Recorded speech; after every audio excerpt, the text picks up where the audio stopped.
25 minutes past 1. Dessert track is on the way. First, though, I'm just going to check and see if that is Steve MacArthur on the line. Stevie, is that you? Yes, it is, Keith. How you doing? I'm very good. We're live on the air, brother.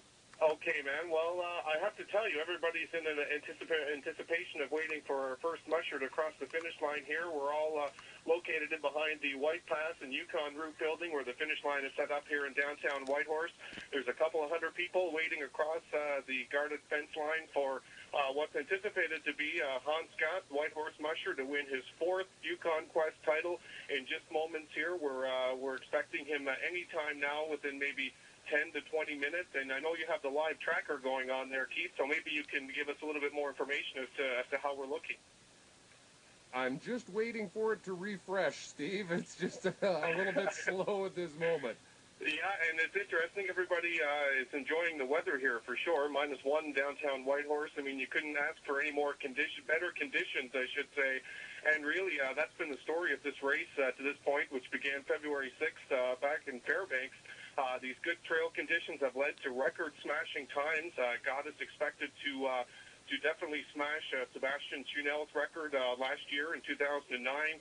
So this is all good news here coming from the Yukon Quest. And just got an update there. Hans Gatt is about 1.5 miles away from the finish line, Keith, so they just announced it here. All right, well, that is fantastic. I tell you what, we're going to do a really quick song, and then we're going to be right back to you, okay, buddy? Okay, I'll get back to you as soon as I can, okay? I'm going to try and get an interview with him, and I'll get back to you as soon as I can. Okay, so right now you said, what, about 1.5 miles outside of the Whitehorse? Yes, that's right, about 1.5 miles away from the finish line, so it's countdown time here, Keith. All right, thank you so much. Okay, we'll talk to you in a little bit. Thank you, Steve. And ckrw 132, and going back down live to the finish line of the Yukon Quest, Steve MacArthur. Any updates for us, Steve?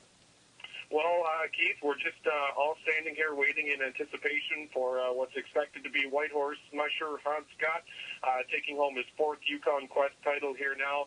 Lots of people gathered here by the White Pass Yukon Route building by the finish line, and everything's kind of quiet right now. I think everybody's just kind of looking down the trail to wait and get their first glimpse off Mr. Gatt to come into the finish line here. Of course, we're expecting Lance Mackey to be shortly behind him, and then Hugh Neff. So we could have our first, second, and third place finishers here in this race coming bang, bang, bang, very, very quickly together. Okay, well, and still nothing as of yet, so I guess we'll check back in with you in just a moment's time. Yeah, sounds good. It's just a sit and wait game right now, Keith, and we'll let you know once we have some news here to report. All right, thank you, Steve. Okay, Keith. The Yukon Quest, Steve MacArthur on the finish line. Okay, Keith Evan, as you can hear by the cheers, Hans Gatt is the winner of the 2010 Yukon Quest International Sled Dog Race. It's his 4th Yukon Quest title as he crosses the finish line walking. The handshakes from race officials. You can hear in the background the cheers for Gatt, who's a Whitehorse musher, claiming his, like I said, 4th Yukon Quest title with a big smile on his face, hugging his race fans.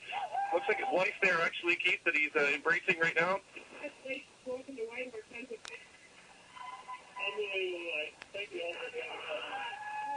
Hans Gatt just said he feels unbelievable and thanked everyone for coming out.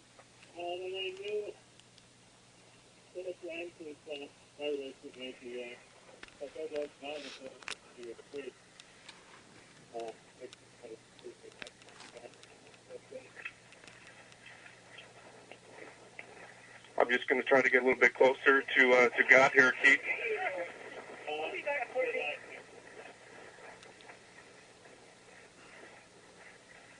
Here we go. After an extremely stressful and I was just, I mean, I've won a lot of races in my career, but that was the one I had to work the hardest for to defeat. Yeah, we should mention 4-time champ. Congrats once again.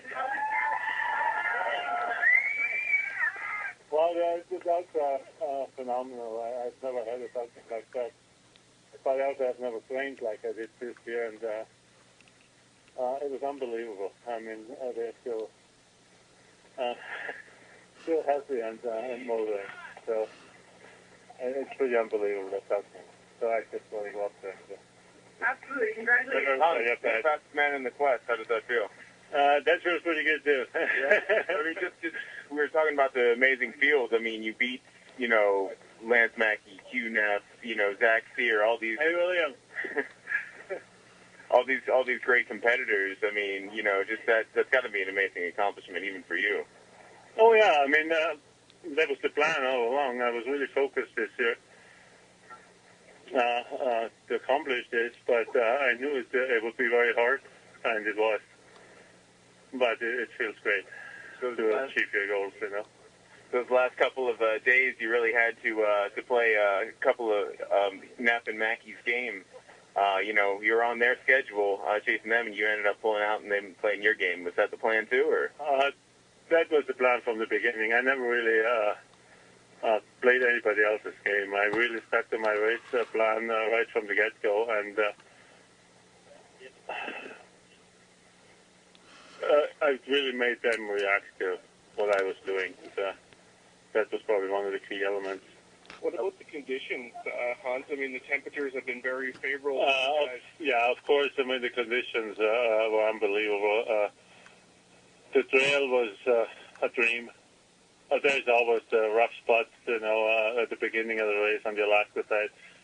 There's not much we can do about it, but for the most part, the trail was unbelievably good. I mean, we wouldn't be able to run a record time like this on a bad trail.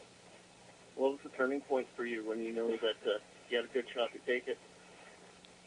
Well, I was pretty focused on winning this race all along, right from the start. And, of course, there's always teams that take off like a bat out of hell, but you just don't pay attention to those and stick to your plan. And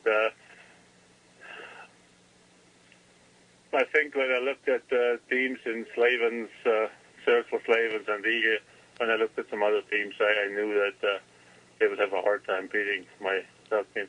How did your dog team, and what did it accomplish? Absolutely. And you got your fourth win right in Whitehorse at home. How does that feel? It's hard to explain. And with that crowd here, it's really, it's just I get emotional.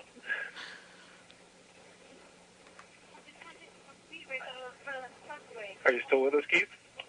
Absolutely, Steve. Are you getting good levels? Can you hear us okay? My winning, Yep. of course, was, Okay. we were very focused this year. And we were training pretty much as hard as it gets. Like that winter was very intense in terms of training miles and just focusing on this race, and I guess that was the key element. Of course, you gotta have the dog team to do it, and we do. We were amazed to see your dog bugging tails at the Brayburn. I know. That's why they're here first. Anyone that really stood out for you? Anyone that really pulled your team along? Those 9 dogs, it's hard to pick a favorite out of those. And some of your competitors have said this record will be a long time before it's ever beaten. Do you feel the same way? I feel the same way because you got to have the conditions, and I think you got to have the competitive field to do it. I mean, I wouldn't go out there by myself and set that record. It had to do with the competition. Now, if I had a choice, I would sleep a few hours in every checkpoint, but that was not the case. What was the toughest part of the race this time around for you, Hans? The toughest part of the race was probably, for me, going from Scroggy to Belly. That was the only run which wasn't very pleasant for me because I had some dog problems. I had the terrier dog for long ways, and that was probably the run I don't miss. But all those other long runs, they was just absolutely amazing.